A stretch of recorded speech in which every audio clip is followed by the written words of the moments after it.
Hello everyone. This is POW Encryption Viewpoint. I am your old friend Lao Li. The market is quite turbulent today. Let's first take a look at the latest data. Due to the sudden tension in the US-Iran situation, the entire cryptocurrency market can be said to have experienced a general decline. Bitcoin once fell below the $74,000 mark. Ethereum also fell below $2,300. And the total market value of the entire market evaporated by about 2% in 24 hours. Some popular tokens have performed even worse, such as Rave, which experienced a sharp decline in price due to a large sell-off, and meme coins on the Solana ecosystem, which have also generally declined. Hey, you will find an interesting phenomenon that the traditional market is also booming.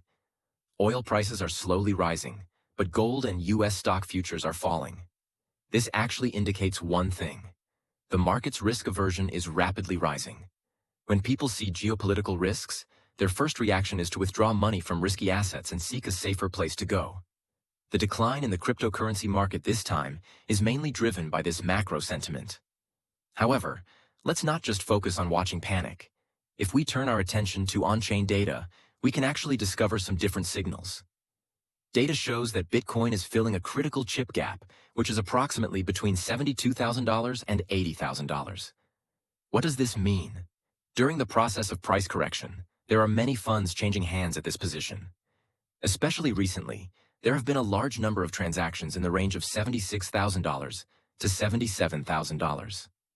This is not simply a panic sale, but rather a fund silently taking over the market, which actually helps the market gradually build a new foundation of confidence. So how do we look at the next trend? In the short term, the market is bound to be suppressed by macro sentiment, and fluctuations are inevitable. However, in the medium to long term, this positive exchange of chips on the chain has actually laid a foundation for market stability. The key is to look at two positions. The support zone below, which is about $63,000 to $68,000 US. If this area can remain stable, the market's bottom will be relatively solid. Meanwhile, if the chip gap above can be continuously filled, it will accelerate the formation of a bottom structure. Overall, this decline is more of a stress test of external risks. Although it may be nerve-wracking in the short term, the internal turnover and succession within the market may be quietly accumulating strength for the next rebound. Alright, that's all for today's interpretation. Let's stay tuned. If you like our videos, you can follow us and connect 3 times with just one click. See you next time.